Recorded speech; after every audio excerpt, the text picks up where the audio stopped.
Hey guys, welcome back to Games on Fast Forward once again. This time we got Lewzr, but we won't be calling him Luther because that sounds too mean. We'll be calling him Lewis. We got Lewis Hello? running Gimmick 2 for us. Hello, yes. So, my name is Lewzr, also Lewis. And this is Gimmick 2, 2D platformer. Really fun game. A lot of, a lot of tech, a lot of platforming. Sequel to the original Gimmick game that was released on the Super Famicom back in the 1990s, I believe it was. And yeah, I think.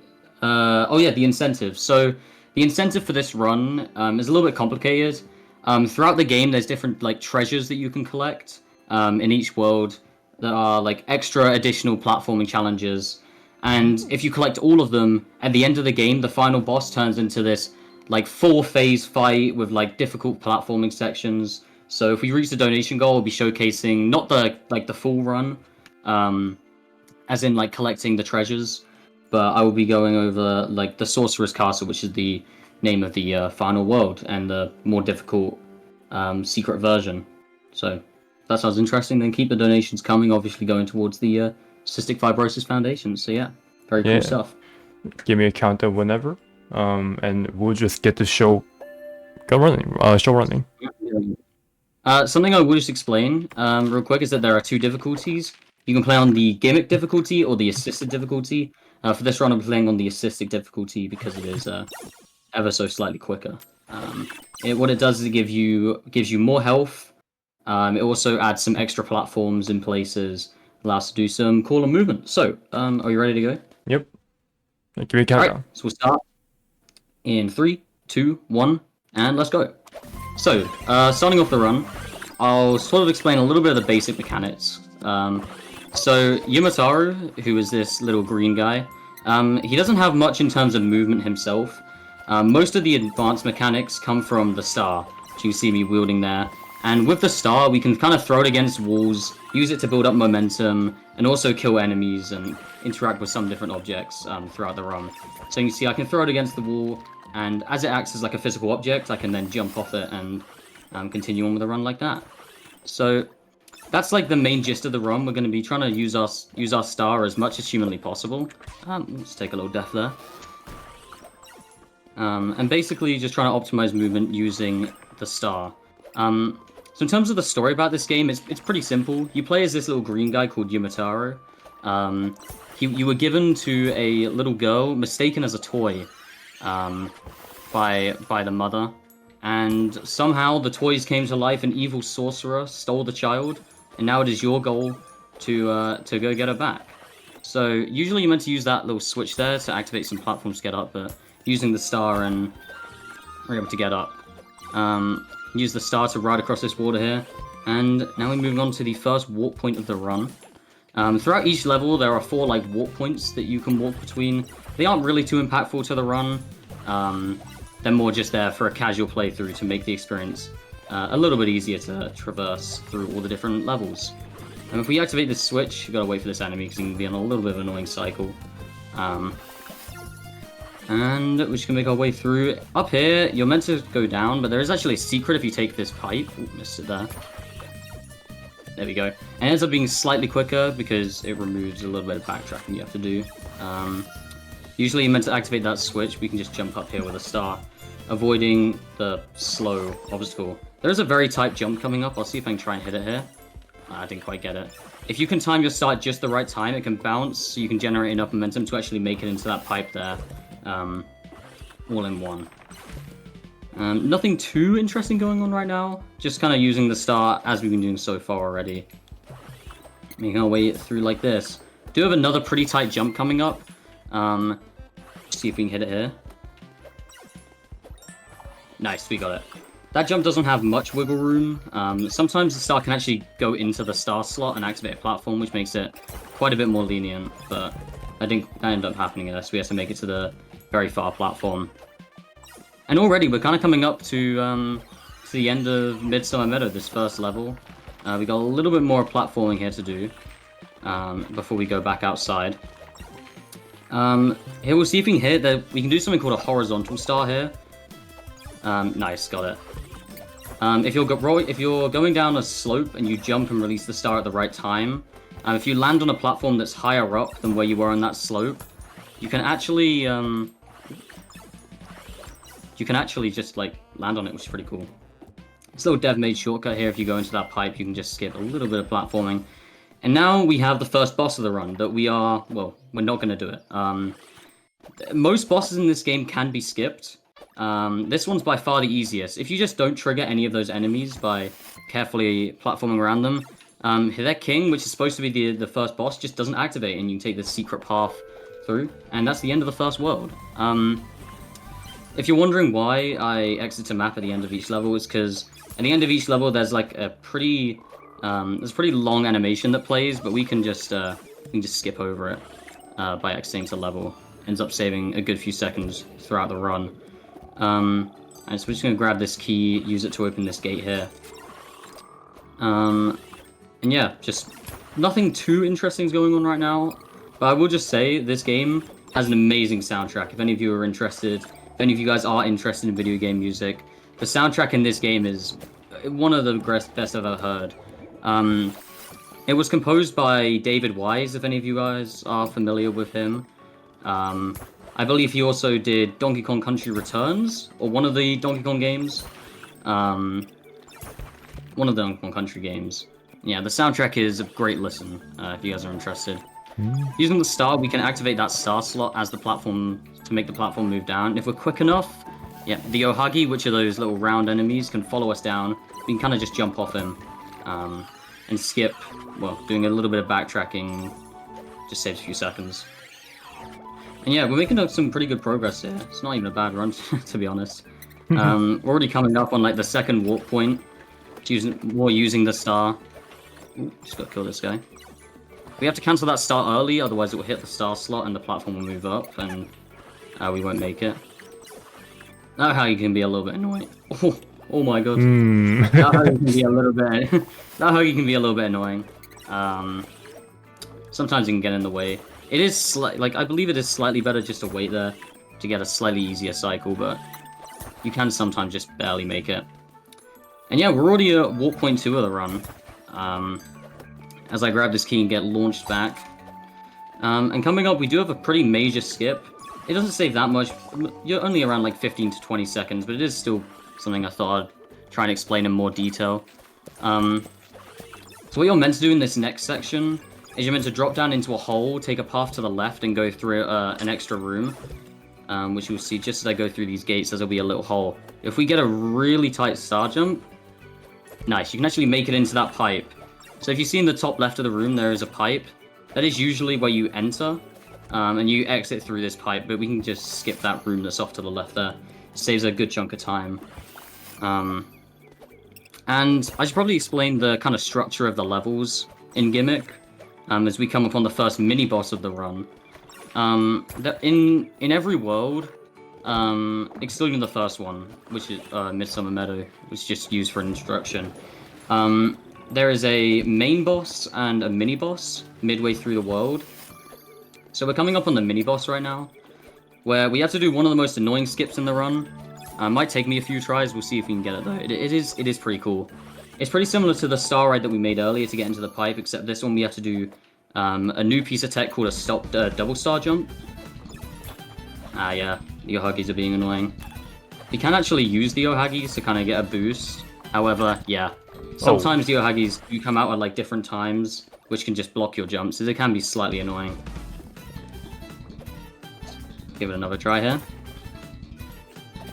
Right, we should be able to back it up with a double star jump though. It shouldn't be the end of the world. Or maybe I could do this. Oh, close. I'll give it a few more tries. Yeah. We'll see how it goes.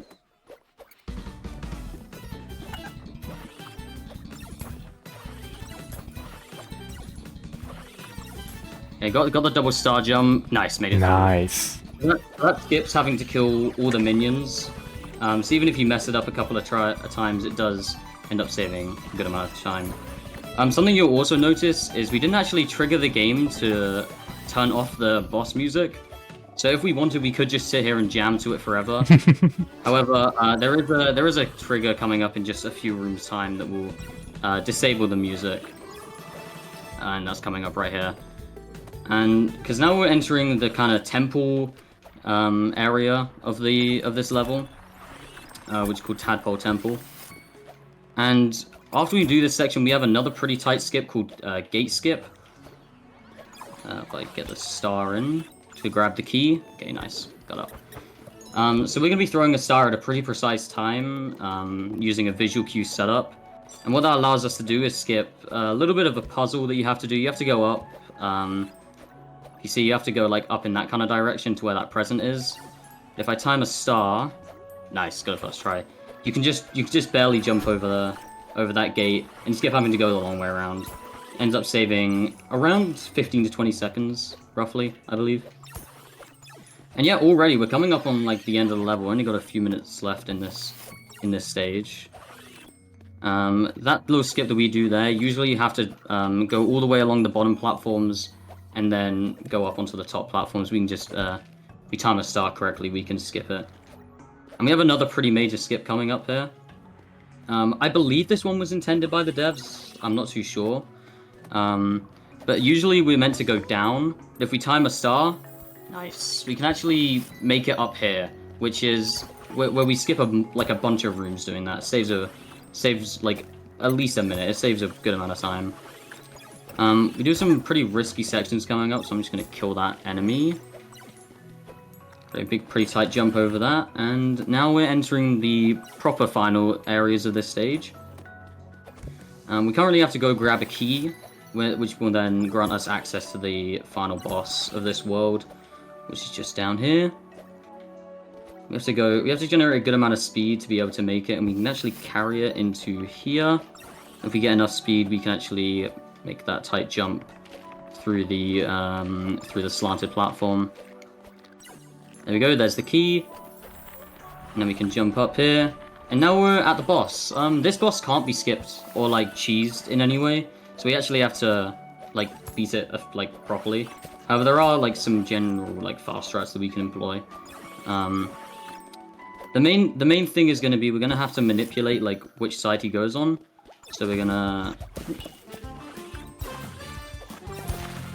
stand on the left and immediately run to the right. Get him with one star, and then get him with another. And then if we stand right, some spikes are going to rise. We can stand here, just in between where he spawns and the spike spawns, to get some free damage in. Return to level, select, and we're done with that stage. Now, Arctic Ascent, it's a really beautiful stage. It's all, you know, all nice and icy. However, unfortunately, there is also one half of the level that is not nice and icy, as we drop down into the horrible looking lava tunnel. And I hate this. It's awful.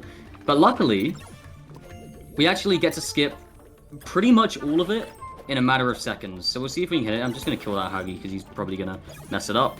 Oh, almost got it there. Nice. So this is a dev-made shortcut, which basically skips about 90% of this underground section, which is usually like long, winding. There's not much cool stuff down there. So, very fortunate we're able to skip it. And now already we're coming up on the mini-boss for this stage, which once again, in Gimmick fashion, we're going to skip. Well, provided I can perform it correctly. Basically, we're going to come down here and we're going to grab this box. And we're going to make our way over to the boss fight. We're going to have to position this box in a pretty specific spot and use the star at the very peak of our jump so we generate the maximum height humanly possible to just barely be able to get out of the arena. Alright, so we'll wait for this thing to come down. And... ooh, the wrong timing there. Nice. Nice. So, usually that fight, it doesn't involve you killing any minions. It involves you going around hitting a bunch of switches. It can get very chaotic, and it takes a good amount of time.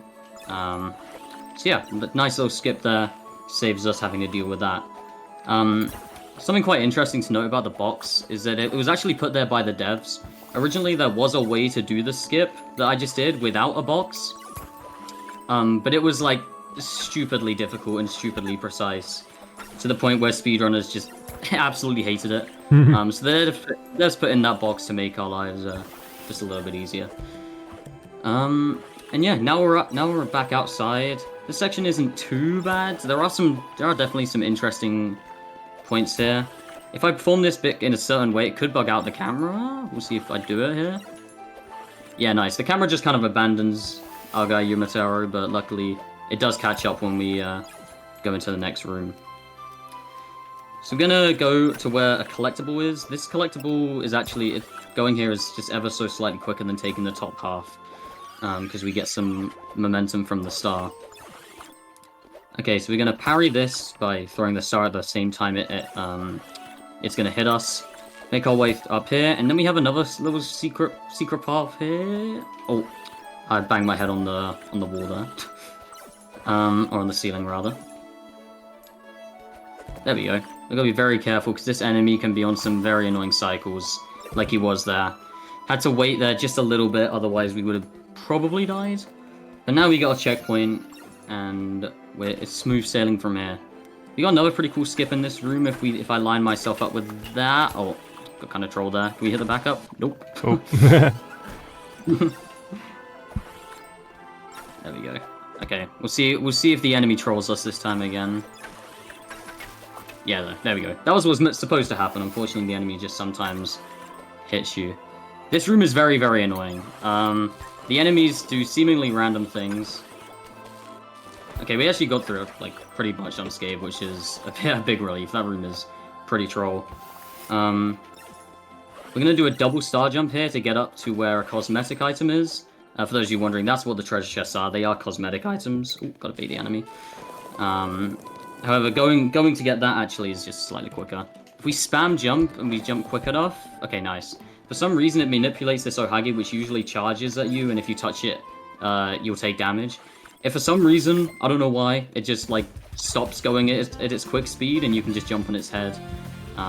Skip a tiny bit of platforming. Small micro optimizer. Oh, whoops! Actually, cancelled that star there. But yeah, this is the final boss for this world. It's a little bit interesting.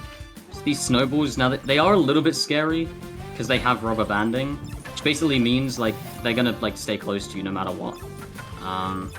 But in general, it's not too bad. There are some pretty tight jumps coming up, so hopefully I don't. Okay, one more. Nice. And now we have a pretty cool skip actually. We're gonna throw the star just before I go in this pipe, and then if I jump off it, there we go. This is another like secret put in by the devs, and it skips the last little bit of this boss fight. And just like that, there we go. We're done with that stage. Nice.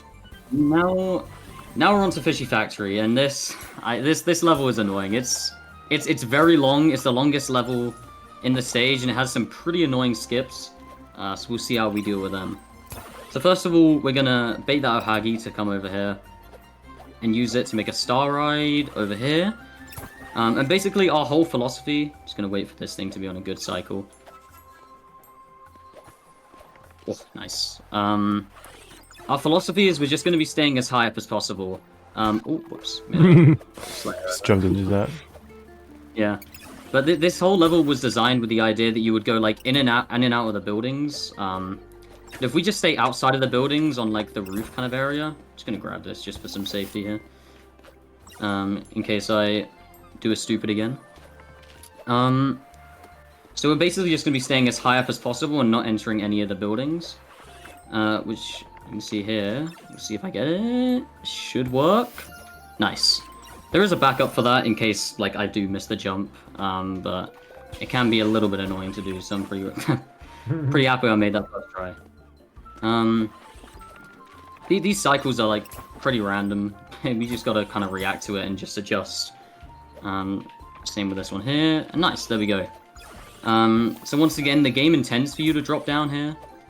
But if we just throw a star at the right time, nice. Can make our way up there.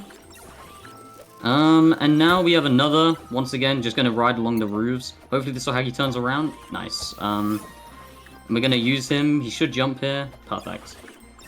And this allows us to skip another, like, pretty large portion of the level. If you don't use that Ohagi, the only way to get up is by doing what we call a frame perfect star.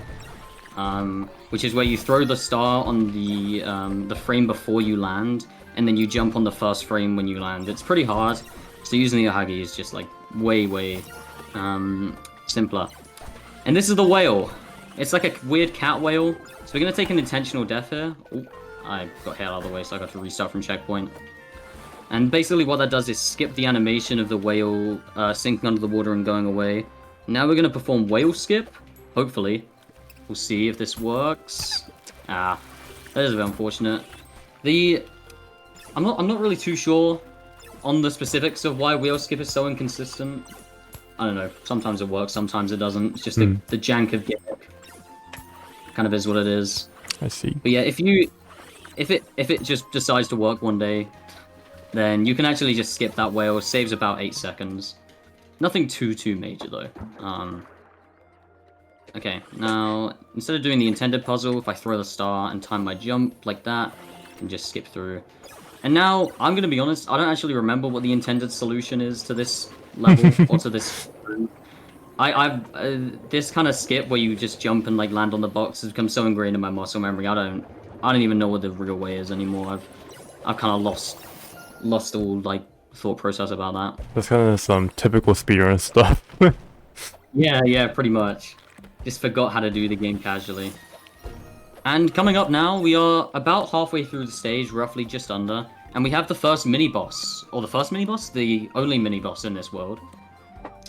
And this one, there's a fun story about this one. When the game was originally released, it was possible to do the skip I'm gonna do. However, as you'll see, this mini-boss is meant to be just an auto-scroller. However, if I time a jump to get on top... Nice. So we can just run past it. This was always like in the game since its release. However, the camera never usually... Well, at least when the game originally released, the camera didn't actually follow the player, so you had to do all that platform section you saw me do blindfolded. So once again, the devs just like updated that to make the camera update when the player moves past a certain point, which is a pretty cool feature. Made the lives of speedrunners a lot easier.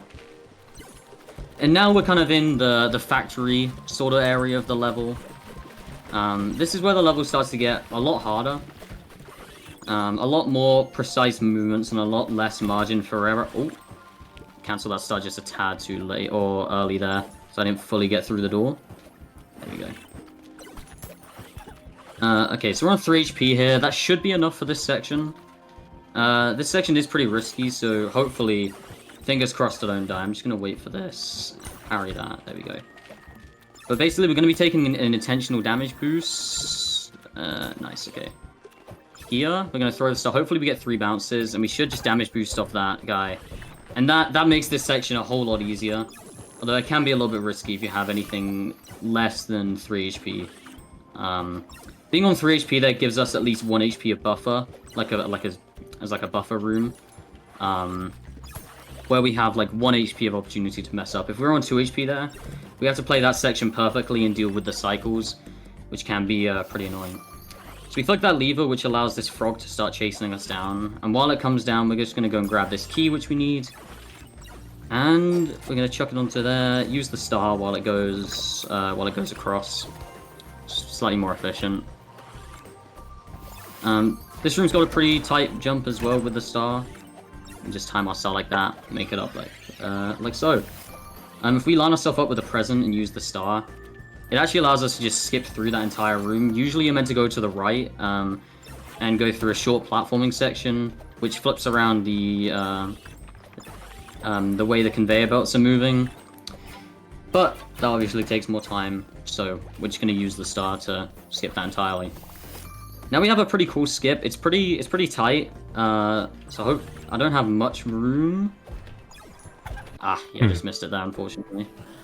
Basically, our goal is to try and time a star in between the cannonballs, land on it, just like that. There we go. If you see kind of around where I am right now, there's a kind of path that leads around the sort of box I was in. Ooh, whoops. Yeah, so that skip basically skips over a short auto-scroller portion, which basically forces the player to move at like a set speed for a pretty long section. And coming up, we have another really tight jump. I hate this jump. Basically, our goal is to use the star to get into that pipe that's just off to my left. Oh my god. Okay, I thought I was dead there. Oh, okay. Well, that was surprisingly quick, actually.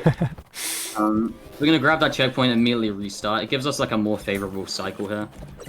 One that's slightly more easier to work with. In a real run, I probably wouldn't reset there, but since it's a marathon setting, it's consistency is key, really. So take a small time loss just to make it ever so slightly more consistent.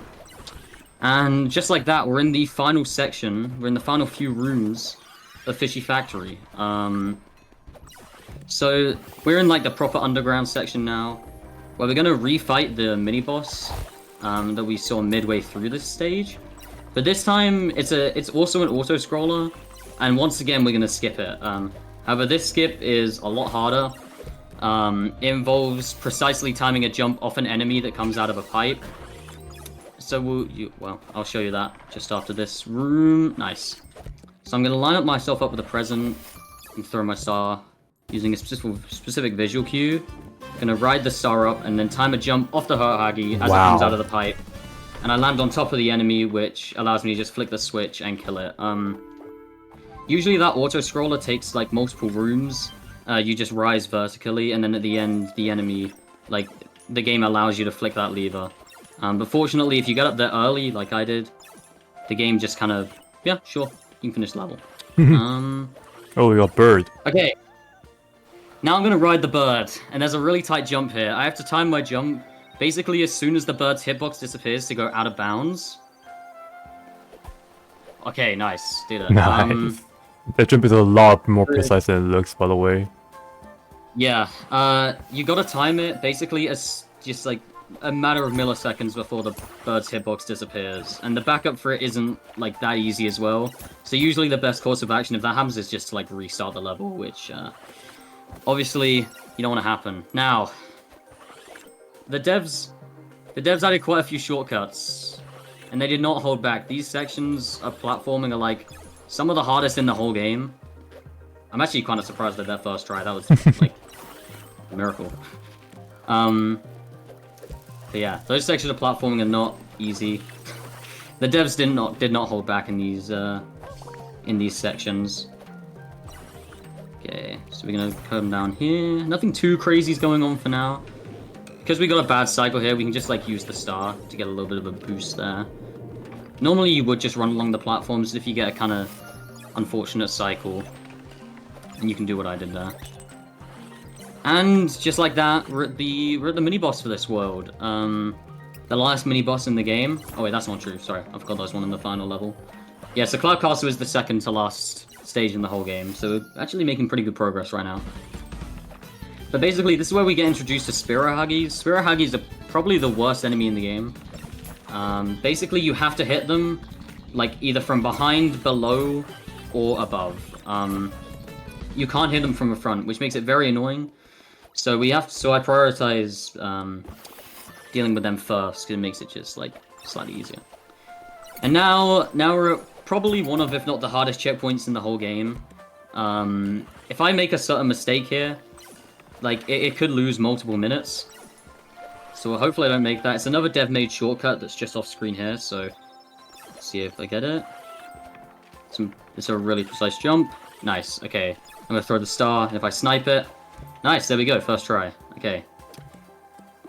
Not too bad, not too bad. So that skip, it skips quite a large majority of the level, actually. Just gotta... Oh my god! Okay, we're chilling. Wasn't even worried there. Can be a little tight to get that to get that jump. Okay, so we're gonna throw the star in there. If we wait until our iframes run out, we can actually get hit by the wall there. Gives us a little bit of a speed boost. Ooh, oops, missed that star slot. We have to be very careful because this is where we get introduced to these archer cannons that kind of shoot arrows. And they can be pretty troll, especially with a pretty minor skip. It only saves like a few seconds, but it is pretty cool. It's coming up right now. This jump, nice. Okay, so that jump, sometimes the star, if you time it wrong, it can actually collide with one of the arrows, that are in the cannon, and the star will just disappear. Obviously, it's not ideal. Nice, okay. Made that tight jump. Nice, okay. So, we're actually coming up on the end of the stage here. Only a few rooms left. Just gonna defeat you. Oh, whoops, missed that jump. Make our way back up. Oh, I can back that up.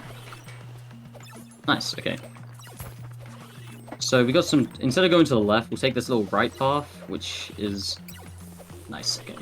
Some pretty tight jumps. We have to jump a lot earlier than you think there. It's pretty annoying. It overrides a lot of the muscle memory you get like once you start to run this game. Those jumps are definitely a lot. The timing's strange compared to a lot of the rest of the game. Alright, just gotta be careful. That archer huggy can sometimes be a little bit annoying. We can jump down here, weave our way through the platforms, and what the game expects is that when you throw that star, you actually trigger those enemies, but if we're very careful, we can actually avoid hitting those enemies, which prevents them from aggroing us and makes the section a lot easier. And now we're gonna make a boss kill itself. Oh no. The cat. Never mind, we got the Oh, worst okay. I think that's a great start. Okay, it's fine. We save it. And there we go. So that's the final boss skip of the run. Nice. There we go. It just ends its own life. It's very sad stuff. And now we're on to Cloud Castle, or Sorcerer's Castle. Sorry. Yeah, Sorcerer's Castle. This is Sorcerer's Castle, or Sorcerer's Sanctuary. This is the final level in the whole game. It's pretty short. Nice, made the quick cycle there. You can just barely get that quick kill. Also, those of you who are wondering why this boss is a pixel art, this was actually a boss featured in the original Gimmick released on the Super Famicom. So they put it in the final world here. Now, usually what you're meant to do is go through each of these 3 teleporters and slowly unlock access to the next ones. But if we time our star perfectly, we can actually skip the first 2 teleporters completely. Nice. Not the easiest thing to do, but saves a good chunk of time skipping 2 full rooms. And we gotta be very careful here, because if I get hit at the wrong time, Something like a that. little close. Yeah, you can just like lose all your momentum and fall into the void. Ooh, a little bit scary there. And now we're on to the final boss. Now if you look on the door here, you can see how there's 1, 2, 3, 4, 5, 6, 7, 8, 9. Maths is hard. I think there's 7. That's 9. Oh, there's 9.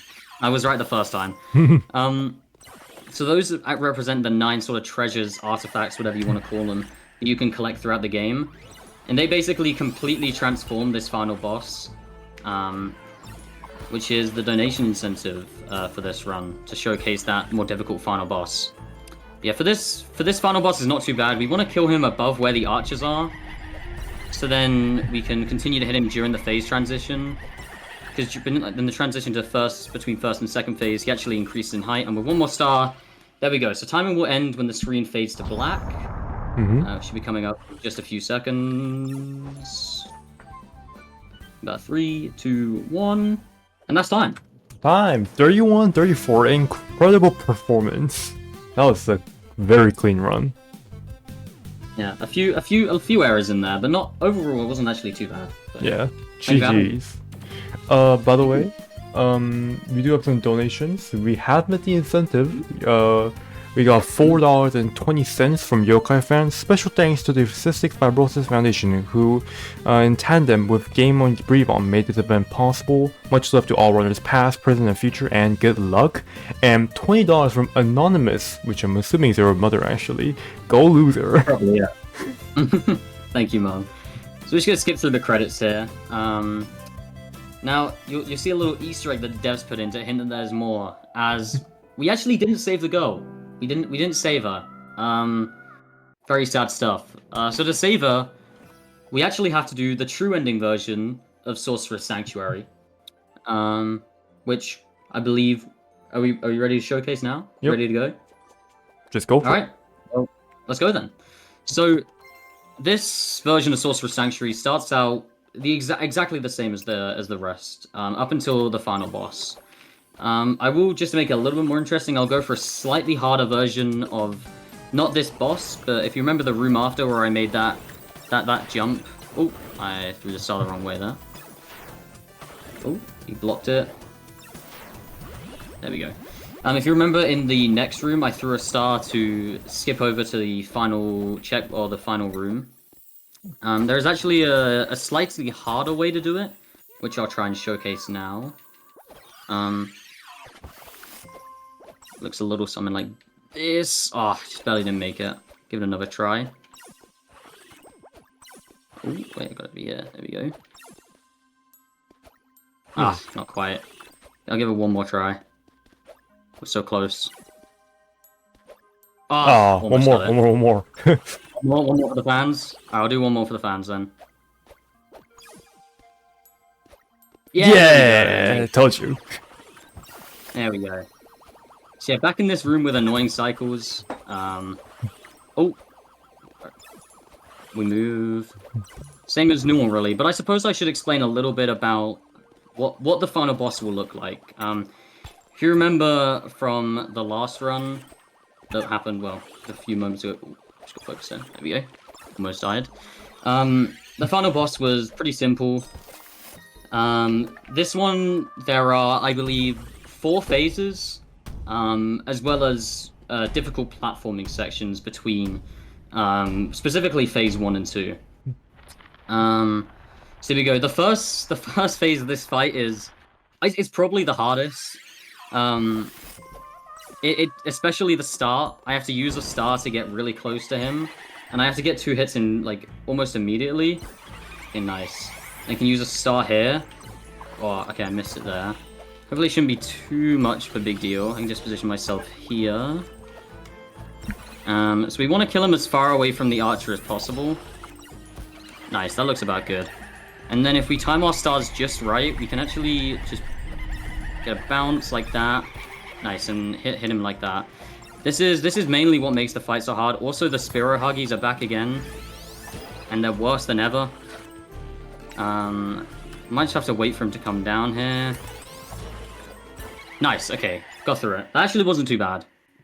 And now as you can see, instead of the fight ending, we actually move on to this platforming section, which is probably the hardest platforming section in the whole game.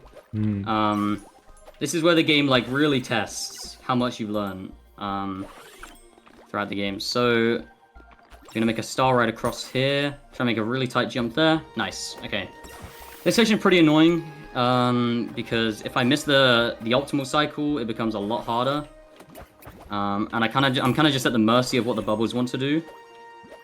Okay, and just barely missed that. You have to time your jump, so you just land on it just as the star slot goes in. Or the star goes into the star slot, I should say. There we go, that's the optimal cycle. Makes it a lot easier. And now we just have to jump up here. This next section, I'll be real, when I first played through this game casually, I did the speedrun away. You can see there's a bunch of pipes up there. There's I don't know what the challenge is there. That's how I did it casually. I don't know. It is what it is. And now we're on to the second phase of the fight. This phase does have a pretty cool skip-in. Let's see if I can get it. So these first 2 hits we're just going to do normally, and then he's going to come into the middle of the screen, and we're going to take a damage boost off the lava, and then hit him while he's in the middle of that attack. And basically what that does is it just like kind of bugs out the game. As you can see when I hit him, he should just go to the right, and he'll just attack at nothing. And yeah, that's just kind of cool. And he's gonna chuck some fireballs at us. We're just gonna have to run away. I think damage boost though. He only requires 1 more hit to kill. Nice. I do have to be careful because I'm on 1 HP. Okay. He actually still has a hitbox during that section. Which is, so if I rush in, I'll just die. And now we're at phase 3. I guess you could call it. You could also call this the platforming section. I call it phase 3. It's kind of just an auto-scroller. There's not really much to it. I have some pretty tight sections coming up though, where I will have to like make some pretty tight cycles if I want to get through it. But for now, we are just chilling though. One of these tight cycles is coming up right about now. I'm just gonna use a little bit of a setup to jump up there. Jump through here, and then if I'm just quick enough, I can make it up there. And we'll drop down through there, and if we're just quick enough, we can just barely squeeze onto there. And that's the all-scroll section done. And now we're on to the very final bit of the fight, where he'll make multiple clones of himself. There is a certain visual cue I'll be looking out for to see which one he is. Oh yeah, he's that one because he's the only one left. I killed his clone there.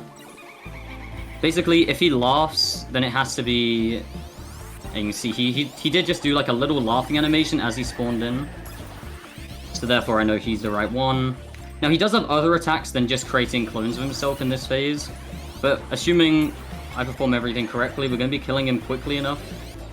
To the point where he doesn't get a chance to do those attacks. So it should just be one more hit on 1 HP, a little bit spooky, and there it is. So Nice. That's the true ending section. Definitely the hardest point of the game. But there we go. That's it. So I guess timing will end when it fades to black if we were timing it. And that's it. So we saved the girl. We did the true ending. So you can see there she is, all sad. But yeah, we save her, we take her back to her mum, and it's the happy ending. So yeah, I guess that's everything. Thank you. Thank you all for watching. Thank you, Lewz, for running. That was incredible. That movement in this game looks so thick. Yeah, it's very satisfying. Yeah. It takes a lot of practice, but it's pretty satisfying. If you want to say / do anything before we move on. Yeah, for sure. I mean, I guess I wanna shout out like the developers of this game, and just Gimmick as like a game. I think it's a great game. I think that like there's a lot more to see than what you saw in this run. Although you did see like the true ending section of Sorcerer's Sanctuary, as well as seeing like the majority of the game. A lot of it I skipped, specifically in like Arctic Ascent. I skipped quite a few rooms in Tadpole Temple and other things like that. So I highly recommend you go out and play the game. Even like just, I'm not saying you have to speedrun it, just to play it casually. It's just a great time.